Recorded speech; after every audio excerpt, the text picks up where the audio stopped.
ఓం శ్రీ గణేశాయ నమః. ఓం శ్రీ వేదవ్యాసాయ నమః. ఓం నమో భగవతే వాసుదేవాయ.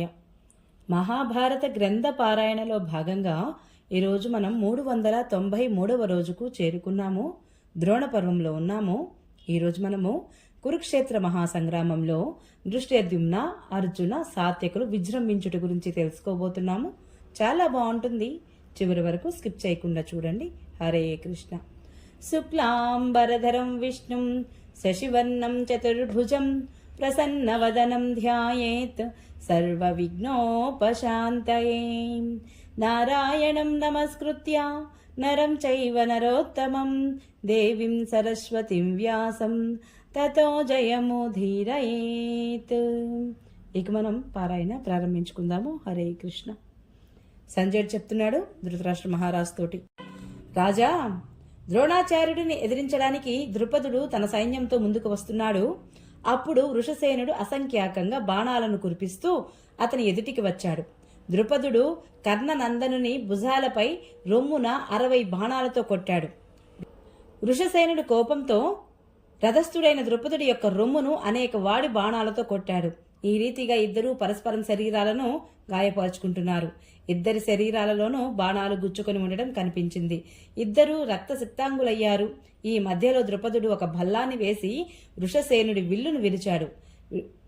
వృషసేనుడు ఇంకొక గట్టి విల్లును తీసుకుని ఎక్కుపెట్టి ద్రుపదునికి గురి చూసి ఒక భల్లాన్ని వేశాడు. ఆ భల్లము ద్రుపదుని హృదయాన్ని ఛేదించి భూమిలో దూరింది. ఆ దెబ్బకు రాజు మూర్ఛపోయాడు. సారథి తన కర్తవ్యాన్ని స్మరించి అతనిని దూరంగా తీసుకుని పోయాడు. ఆ భయంకరమైన రాత్రివేళ ద్రుపదుని సైన్యము రణభూమి నుండి పారిపోయింది. వృషసేనుడికి భయపడి సోమకులు కూడా అక్కడ నిలువలేదు. ప్రతాపశాలి అయిన వృషసేనుడు సోమక వీరులను అనేక మందిని ఓడించి శీఘ్రంగా యుధిష్ఠిరుని వద్దకు వచ్చాడు. ఇంకొక వైపు ప్రతివింధ్యుడు క్రోధంతో కౌరవ సైన్యాన్ని దగ్ధం చేస్తున్నాడు. అతనిని ఎదిరించడానికి మీ పుత్రుడు దుశ్శాసనుడు వచ్చాడు.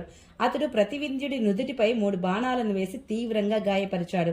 ప్రతివింధ్యుడు కూడా ముందు 9 బాణాలతోటి ఆపై 7 బాణాలతో దుశ్శాసనుడిని నొప్పించాడు.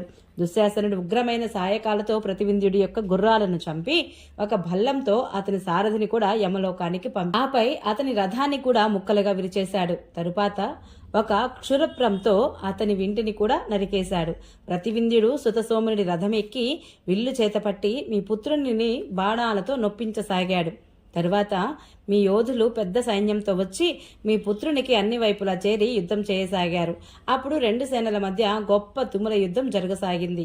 అలాగే ఒక పక్క నకులుడు కూడా మీ సైన్యాన్ని సంహరిస్తూ ఉండగా అతనిని ఎదుర్కొనడానికి శకుని మహాక్రోధంతో వచ్చాడు. వారిద్దరికీ పరస్పర వైరం ఉంది. ఇద్దరూ వీరులే. ఇద్దరూ ఒకరినొకరు చంపుకోవాలని బాణాలతో నొప్పించుకోసాగారు. నకులుడు బాణవర్షం కురిపిస్తున్నట్లుగానే శకుని కూడా కురిపిస్తున్నాడు. శరీరాలలో బాణాలు దిగబడడంతో వారిద్దరూ కూడా ముళ్ల చెట్లలాగా కనిపిస్తున్నారు. ఇంతలో శకుని కర్ణి అనే బాణాన్ని నకులుని రొమ్మిన నాటాడు. అప్పుడు నకులుడు రథం వెనుక కూలబడిపోయాడు. తెప్పరిల్లాక అతడు శకునిని 60 బాణాలతో కొట్టాడు. తరువాత 100 నారాచాలను అతని రొమ్ముపై ప్రహరించాడు. బాణం ఎక్కుపెట్టిన అతని వింటిని కూడా మధ్యకు నరికేశాడు. అనంతరం ధ్వజాన్ని ఖండించి కింద పడేశాడు. ఒక వాడి బాణంతో అతని 2 పిక్కలను చీరేశాడు. ఈ దెబ్బకు శకుని తట్టుకోలేకపోయాడు. తెలివి తప్పి రథంలో దప్పున కూలిపోయాడు.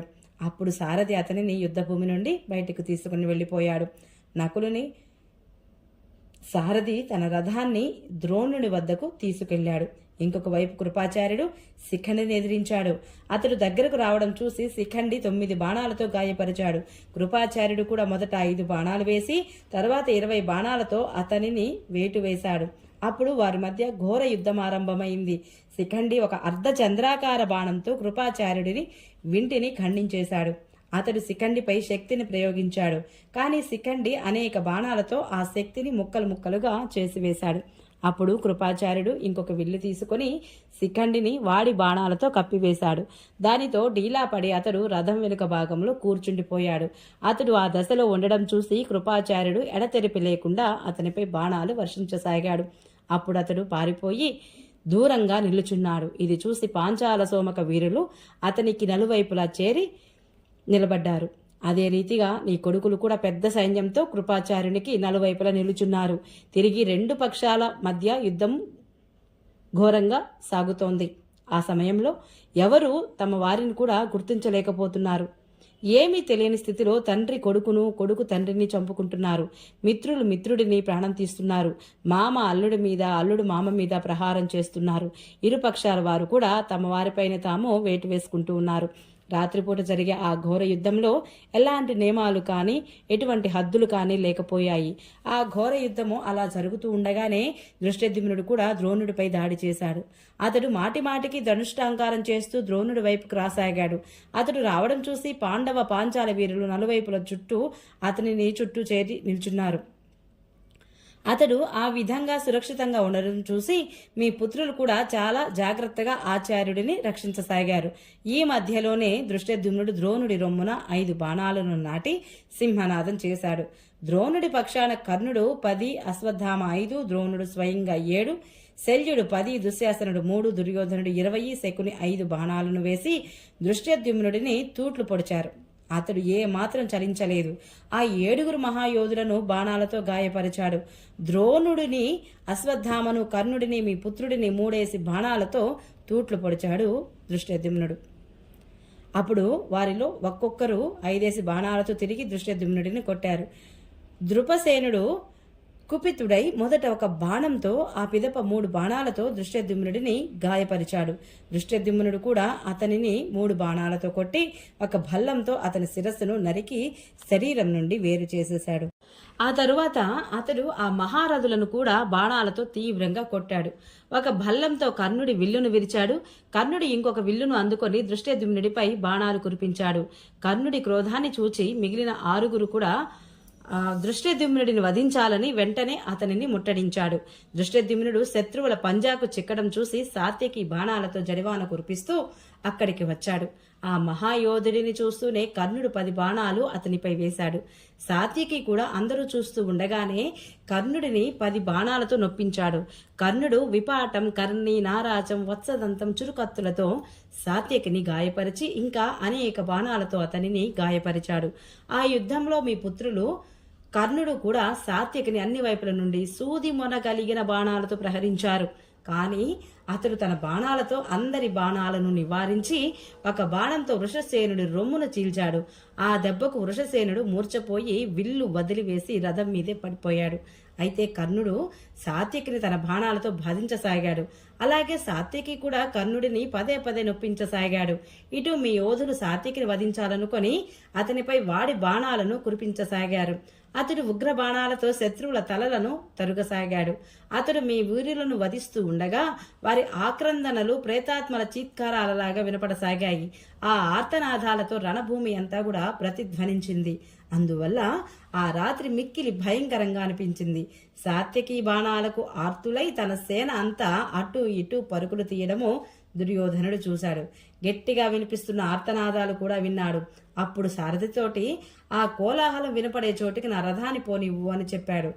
అతడు ఆజ్ఞాపించిన వెంటనే సారథి గుర్రాలను సాత్యకి రథం వైపుకు తోలాడు. దుర్యోధనుడు సమీపానికి వచ్చి రాగానే సాత్యకి అతనిని 12 బాణాలతో తూట్లు పొడిచాడు. దుర్యోధనుడు కూడా కోపంతో 10 బాణాలతో సాత్యకిని గాయపరిచాడు. సాత్యకి మీ పుత్రుని రొమ్మున 80 బాణాలను నాటి ఆపై అతని గుర్రాలను యమలోకానికి పంపాడు. ఆ వెంటనే సారథి కూడా చంపివేశాడు. ఒక బల్లంతో అతని వింటిని కూడా విరిచేశాడు.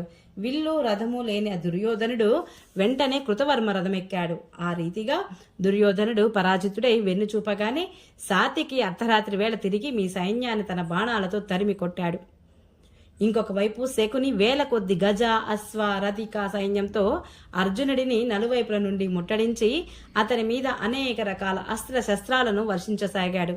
ఆ క్షత్రియ యోధులందరూ కాలచోదితులై మహాస్త్ర శస్త్రాలను వర్షిస్తూ అర్జునుడితో యుద్ధం చేయసాగారు. అర్జునుడు మహాసంహారం కావిస్తూ ఆ సైన్యాన్ని అంతటినీ ముందుకు రాకుండా అడ్డగించాడు. శకుని అలవోకగా వాడి బాణాలతో అర్జునుడిని నొప్పించి 100 బాణాలతో అతని మహారథాన్ని కూడా ముందుకు రాకుండా ఆపేశాడు. అర్జునుడు కూడా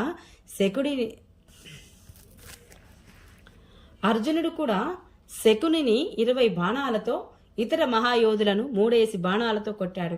ఆపై శకుని ధనస్సును ఖండించి అతని 4 గుర్రాలను యమలోకానికి పంపించాడు. అప్పుడు శకుని నుండి ఆ రథం నుండి దిగి ఉలూకుని రథం ఎక్కాడు. ఒకే రథం మీద ఉన్న మహాయోధులైన ఆ 2 తండ్రి కొడుకులు అర్జునుడిపై బాణవర్షం కురిపించసాగాడు. అర్జునుడు కూడా వారిద్దరిని పదునైన బాణాలతో గాయపరిచి అనేక వేల బాణాలతో మీ సైన్యాన్ని తరిమి కొట్టసాగాడు. ఆ సమయంలో సైన్యమంతా కూడా చిందరవందరయింది, నలుదిక్కులకు పారిపోసాగింది. ఈ రీతిగా యుద్ధంలో మీ సైన్యము విజయం సాధించి కృష్ణార్జునుల యొక్క హర్షాతిరేకంతో శంఖాలు ఊదారు. అటు దృష్టద్యుమ్నుడు 3 బాణాలతో ద్రోణాచార్యుడిని నొప్పించాడు. అంతటి వింటిని నారిని తెగ నరికాడు. ద్రోణుడు ఆ వింటిని అవతలి పెట్టి ఇంకొకటి తీసుకొని దృష్టద్యుమ్నుడిపై 7, అతని సారథిపై 5 బాణాలను వేశాడు. కానీ దృష్టద్యుమ్నుడు ఆ అస్త్రాలన్నింటినీ తన బాణాలతో నివారించి కౌరవ సేనను సంహరించసాగాడు. చూస్తూ ఉండగానే రణభూమిలో రక్తం ఏరులా ప్రవహించసాగింది. ఈ రీతిగా మీ సేనను ఓడించి దృష్టద్యుమ్నుడు శిఖండి తమ తమ శంఖాలను ఊదారు. ఓం నమో భగవతే వాసుదేవాయ. ఈరోజు పారాయణ ఇంతటితో సమాప్తం. రేపు మనము ద్రోణుడు, కర్ణుడు, పాండవ సేనను సంహరించుట, కర్ణ ఘటోత్కచుల మధ్య జరిగిన ఘోర యుద్ధం గురించి తెలుసుకుందాము. ఈ వీడియో మీకు నచ్చినట్లయితే please subscribe my channel, like, share, comment please. Thank you. Hare Krishna.